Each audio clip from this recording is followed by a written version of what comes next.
ओम नमः शिवाय. शिवपुराण कथा क्रमांक 10. दक्षाच्या घरी उमेचा जन्म. अनेक कन्या आणि पुत्राची उत्पत्ती केल्यानंतर दक्षाने आणि त्याच्या पत्नीने मनोमन जगदंबेचे ध्यान केले. तिचे अनेक प्रकारे भावपूर्ण स्तुती केली. यामुळे भगवती शिवा अतिशय संतुष्ट झाली. तिने दक्ष पत्नीच्या गर्भातून अवतार घेण्याची सिद्धता केली. यथावकाश असिकणी गरोदर राहिली. यावेळी आपल्या पोटी साक्षात भगवती अवतार घेणार आहे या भावनेने तिचे मन फारच प्रसन्न झाले होते. 9 महिने होऊन 10वा महिना लागला तेव्हा एका सुमुहूर्तावर भगवती शिवा मातेसम्मुख कन्या रूपात प्रगट झाली. ती अवतीर्ण होताच दक्ष फारच प्रसन्न झाला. त्या दिव्य तेजयुक्त कन्येला पाहूनही साक्षात शिवा देवी आहे याची त्याला खात्री पटली. त्या समयी आकाशातून पुष्पवृष्टी झाली. मेघांनी जलवृष्टी केली. सर्व दिशा शांत झाल्या. देवांनी आकाशात गर्दी केली. मंगलवाद्यांचा गजर झाला. अग्नी प्रज्वलित झाले. संपूर्ण सृष्टी आनंदाने बहरून गेली. यानंतर भगवतीने दक्षाला पूर्वी दिलेल्या वराची आठवण केली आणि आपल्या मायेने शिशुरूप धारण केले व ती रडू लागली. त्या बालिकेचे रडणे ऐकून दक्ष पत्नीच्या दासी व अन्य स्त्रिया धावतच आल्या.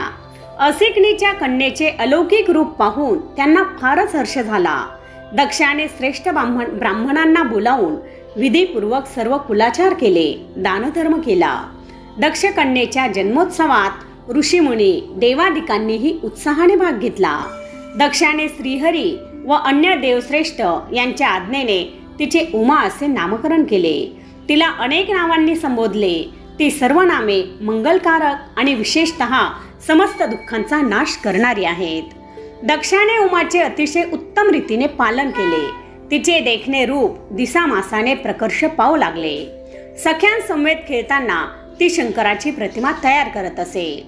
तिच्या बाल्योचित गाण्यांमधून शिवजींची स्तुती प्रकट होत असे. ती त्यांचे स्मरण करत असे. त्यांच्या भक्तीत लीन राहत असे. ती गृहकार्य निपुण होती आणि उत्तम आचरणाने आपल्या मात्यापित्यालाही संतोष देत होती. हळूहळू सती वयात आली. तारुण्यावस्थेत तर ती फारच सुंदर दिसू लागली. तिचे लावण्य वर्णनातीत होते. दक्षाच्या मनात तिच्याविषयी विवाहाचे विचार येऊ लागले आणि तिने मनोमन शंकरांना वरले होते. आपला पिता आपल्या विवाहाची चिंता करत आहे हे लक्षात घेऊन ती आपल्या मातेपाशी गेली. तिने शिवजींना वरण्याची इच्छा बोलून दाखवली आणि त्यांना प्रसन्न करून घेण्यासाठी तपाची आज्ञा मागितली. मातेची अनुमती मिळताच महेश्वर हेच पती लाभावेत म्हणून या उद्देशाने ती घरातच दृढतेने आराधना करू लागली.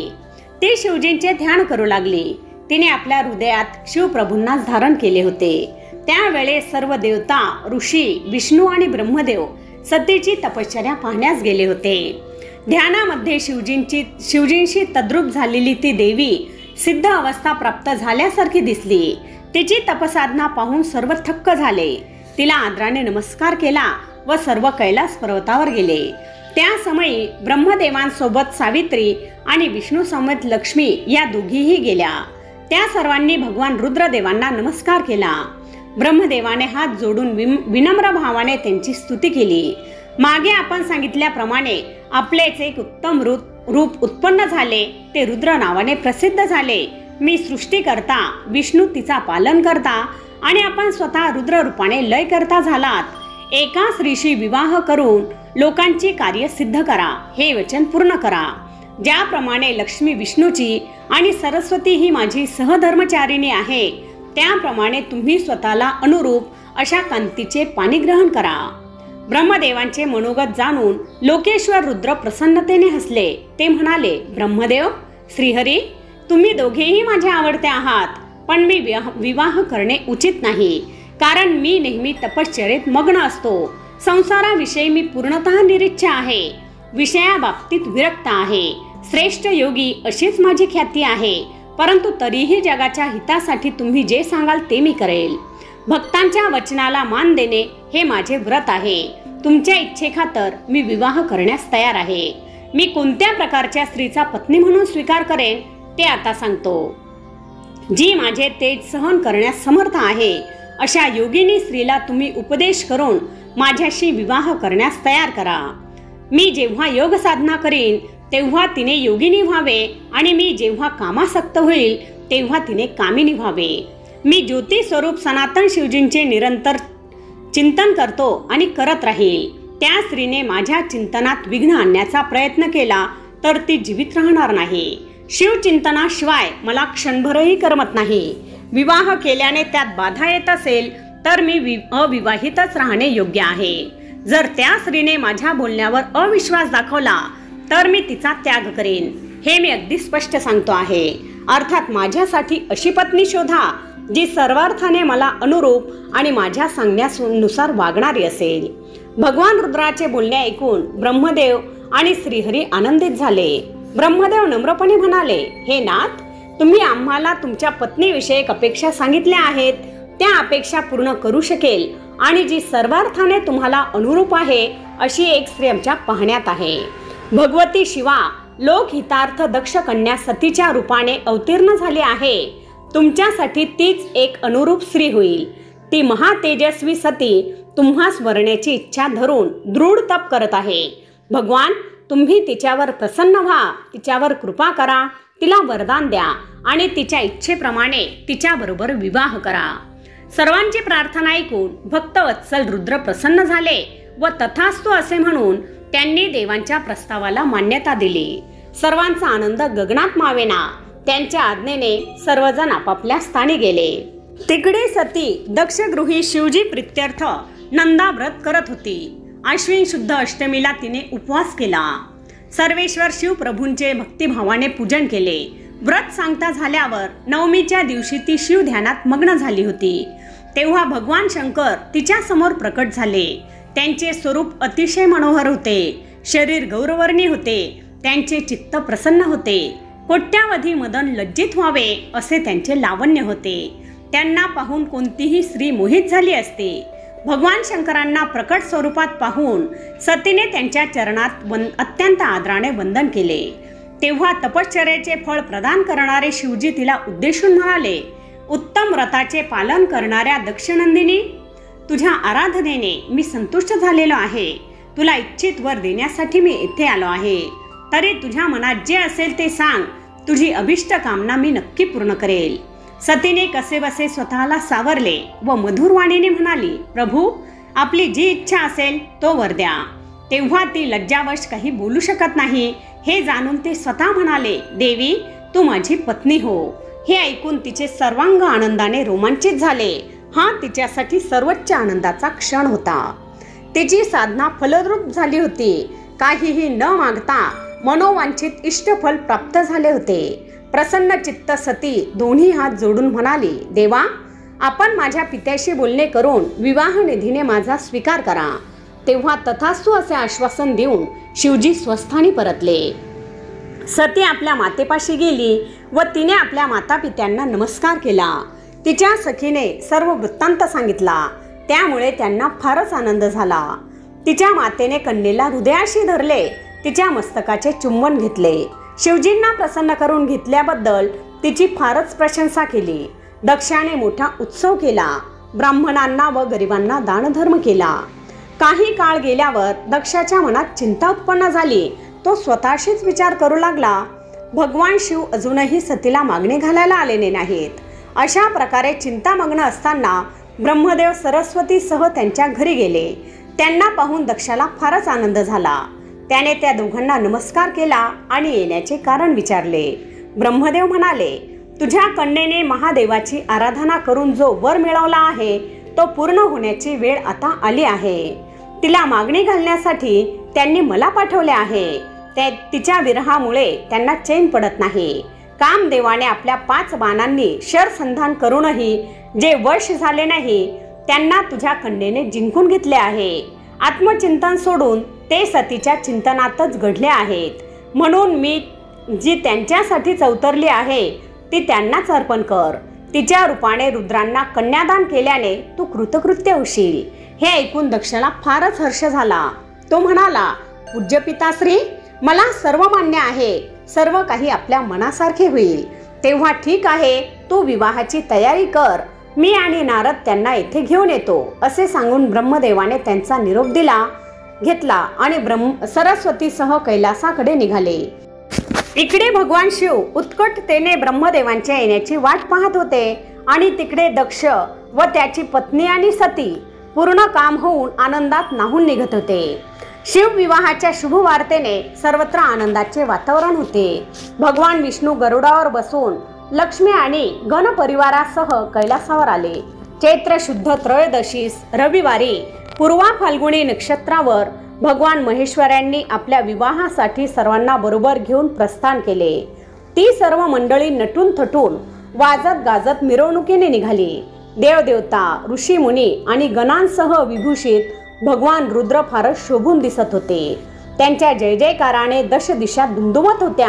मार्गामध्ये सर्वत्र उत्सवच होता. सर्वांचा उत्साह ओसंडून वाहत होता. नंदिकेश्वरावर आरूढ झालेले आणि व्याघ्रांबर गजचर्म सर्प जटा चंद्रकला आणि आभूषणांनी शोभणारे भगवान महादेव प्रसन्नतेने दक्षाच्या घरी गेले. त्यांच्या आगमनाने कन्येकडील मंडळींना आनंदाचे उधाण आले. दक्ष आपल्या सहकार्यांना घेऊन रुद्रांना सामोरा आला. त्याने सर्वांचा यथायोग्य सत्कार केला. प्रारंभिक आदरातिथ्य झाल्यावर सर्वांची विनंती मान्य करून ब्रह्मदेव उठले आणि विवाह विधीला सुरुवात केली. शुभ लग्न आणि शुभ मुहूर्त पाहून दक्षाने सतीचे कन्यादान केले. भगवान शिवजींनी तिचे विधीपूर्वक पाणीग्रहण केले. त्या मंगल प्रसंगी ब्रह्मदेव श्रीहरी आदी सर्वांनी शिवप्रभूंना नमस्कार करून नानाविध स्तुतींनी त्यांना प्रसन्न केले. दक्षाने मोठा महोत्सवच केला. नृत्य गायनाचे कार्यक्रम केले. तो दिव्य विवाह सोहळा थाटामाटात संपन्न झाला. सर्वजण आनंदमग्न होते. सतीचे कन्यादान करून दक्ष कृतकृत्य झाला. त्याने रुद्रदेवांना पुष्कळ भेटवस्तू दिल्या. ब्राह्मणांना अपार द्रव्य दिले. महेश्वरांच्या विवाहाने सर्व विश्वच मंगलमय झाले. त्या समयी एक विलक्षण घटना घडली. अग्नीला प्रदक्षिणा घालत असताना सतीच्या पायावरचे वस्त्र उडाले आणि ब्रह्मदेवांना तिच्या चरणाचे स्पर्श झाले. ते चरण फारच कोमल आणि विलोभनीय होते. त्यामुळे ब्रह्मदेव अक्षरशः मोहित झाले. शिवमायेच्या प्रभावाने कामपीडित होऊन तिच्या सर्वांगाचे अवलोकन करू लागले. ते जसजसे तिचे शरीर पाहू लागले तसतसे ते अधिकाधिक बेचैन होऊ लागले. ब्रह्मदेवांना तिचे मुख पाहण्याची अनावर इच्छा झाली. रुद्राच्या भीतीने ते मुख पाहण्यास धजले नाहीत, पण कामाच्या प्रभावामुळे काय करावे म्हणजे तिचे मुख पाहता येईल असा विचार ते करू लागले. त्यांनी अग्नीत थोडी ओली लाकडे घातली व हळूहळू आहुती टाकू लागले. त्यामुळे तेथे खूप धूर झाला. चारही बाजूंनी फैलावला. वेदीच्या आसपासची सर्व जागा धुराने व्यापून गेली. धूर झोंबल्यामुळे रुद्राने आपले दोन्ही डोळे हाताने झाकून घेतले. ब्रह्मदेवांना तेच हवे होते. ब्रह्मदेवाने सतीच्या मुखावरचे वस्त्र हळू दूर केले आणि तिचे सुंदर मुख पाहिले. कामार्थ होऊन त्याकडे पुन्हा पुन्हा पाहिले. त्यांच्या मनात तिच्याबद्दल प्रेम उत्पन्न झाले आणि त्याच क्षणी त्यांचे वीर्य स्खलित झाले. ते खाली पडताच ते भानावर आले व चपाकून इकडे तिकडे पाहू लागले. खाली पडलेले वीर्यबिंदू कोणाला कळणार नाहीत अशा प्रकारे लपवले. अंतर्ज्ञानी भगवान रुद्रांनी सर्व वर्तमान जाणले. ते ब्रह्मदेवांवर अत्यंत क्रोधित झाले व म्हणाले, माझ्या विवाहात माझ्या वधूचे मुख तुम्ही कामुक होऊन पाहिलेत? हे कुत्सित कर्म तुमच्याकडून घडलेच कसे? तुम्हाला काय वाटले तुम्ही चोरून केलेली गोष्ट मला कळणार नाही? मी सर्व साक्षी सर्वेश्वर आहे. संपूर्ण विश्वात मला ज्ञात नाही असे काहीही नाही, समजलात? संतापलेल्या रुद्रदेवांनी ब्रह्मदेवांना मारण्यासाठी त्रिशूल उगारला. तेव्हा विवाह मंडपात एकच हाहाकार माजला. वृद्ध मुनींनी नम्रतापूर्वक प्रार्थना केली. दक्षानेही शिवजींपाशी जाऊन कृपा करा, ब्रह्माजींचा वध करू नका असे वारंवार विनवले. तेव्हा शिव म्हणाले, जो सतीकडे कामुक नजरेने पाहिल त्याला ठार करा असे श्री विष्णूंनी मला आधीच सांगितले आहे. मी त्यांना ठार मारणारच. त्यांचा क्रोधावेश पाहून ब्रह्मदेव प्राणभयाने व्याकुळ झाले. सर्वजण थरथर कापत होते. परिस्थितीचे गांभीर्य जाणून कार्यचतुर श्रीहरी तत्परतेने पुढे आले. त्यांनी रुद्राची स्तुती केली आणि म्हणाले, प्रभो, तुम्ही उदार अंतकरणाचे आहात. येथे ब्रह्माजीकडून प्रमाद घडला हे खरे आहे, पण आता त्यांना पश्चाताप होत आहे. ते तुम्हाला शरण आले आहेत, त्यांचे रक्षण करा. मी तुमच्या आज्ञेने सर्वांना शिवतत्व समजावून सांगतो. तुम्ही प्रधान आणि अप्रधान आहात. तुमचे अनेक भाग आहेत, तरीही तुम्ही भागरहित आहात. तुम्ही ज्योतिर्मय परमेश्वर आहात. त्याप्रमाणे आपल्या तिघांचे स्वरूप व कार्य जरी निराळे असले तरी आपण तिघे तुमचेच भाग आहोत. ज्योतिर्मय, सर्वव्यापी, निर्लेप, पुराण पुरुष, कुटस्थ, अव्यक्त, अनंत, नित्य, दीर्घ आदी विशेषणांनी युक्त असे जे निर्विशेष ब्रह्म आहे ते तुम्हीच आहात याचा विचार करा. विष्णूचे बोलणे ऐकून भगवान रुद्र प्रसन्न झाले. त्यांनी ब्रह्मदेवांना मारण्याचा विचार सोडून दिला. त्यामुळे सर्वजण निर्भय झाले. उपस्थितांनी त्यांचा जय जयकार केला. त्यांनी ब्रह्मदेवांना अभय दिले व म्हणाले, विधी, मला नमस्कार करताना तुमचे हात असतात ते तसेच डोक्यावर ठेवा. ब्रह्मदेवांनी मान खाली घातली व म्हणाले, हे प्रभो, मला क्षमा करा. माझ्याकडून जे पाप घडले आहे त्यासाठी काय प्रायश्चित्त ते सांगा. रुद्र म्हणाले, आता मी ज्या रूपात अधिष्ठित आहे त्याच रूपाची तुम्ही आराधना करा. तुम्ही रुद्रशीर नावाने प्रख्यात व्हाल. तुमच्या मनात काम उत्पन्न झाला.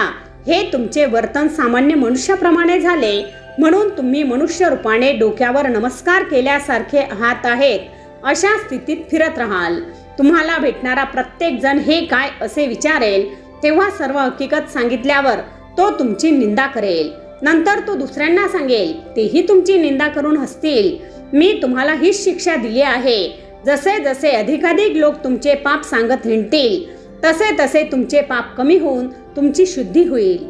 त्याचप्रमाणे तुमच्या वीर्याचे 4 थेंब भूमीवर पडले आहेत. त्याचे प्रलयंकारी मेघांमध्ये रूपांतर होईल. ते 4 महामेघ अनुक्रमे संवर्त, आवर्त, पुष्कर आणि द्रोण या नावाने ओळखले जातील. त्यानंतर त्या विवाह यज्ञाचे स्वामी भगवान रुद्र लौकिक रिवाजाला अनुसरून ब्रह्मदेवाला म्हणाले, ब्रह्मन, तुम्ही माझे वैवाहिक कार्य व्यवस्थित संपन्न केले त्याबद्दल तुमचे आभार मानतो. या विवाहात तुमचे स्वार्थ असला तरी मी प्रसन्न आहे. तुम्ही माझे आचार्य आहात. सांगा, मी तुम्हाला काय दक्षिणा देऊ. जे पाहिजे असेल ते मागा. जे दुर्लभ असेल तरी मी ते तुम्हाला द्यायला तयार आहे. ब्रह्मदेवाने नमस्कार केला व म्हणाले, तुम्ही माझ्यावर प्रसन्न असाल आणि मला काही देऊ इच्छित असाल तर माझे एवढेच म्हणणे आहे की चैत्र शुद्ध त्रयोदशीला पूर्वा फाल्गुनी नक्षत्रावर रविवारी जो मनुष्य भक्तिभावाने तुमचे दर्शन घेईल त्याची सर्व पापे नष्ट व्हावीत. पुण्यवृद्धी होऊन त्याच्या समस्त रोगांचा नाश हो. ब्रह्मदेवांचे बोलणे ऐकून शिवजी प्रसन्न झाले व ते म्हणाले, हे विधी, तुझ्या इच्छेला अनुसरून मी या वेदीवर सतीसह राहील. मग त्यांनी सतीसह आपली अंश रूपाने मूर्ती प्रकट केली आणि त्या वेदीच्या मध्यभागी विराजमान झाले.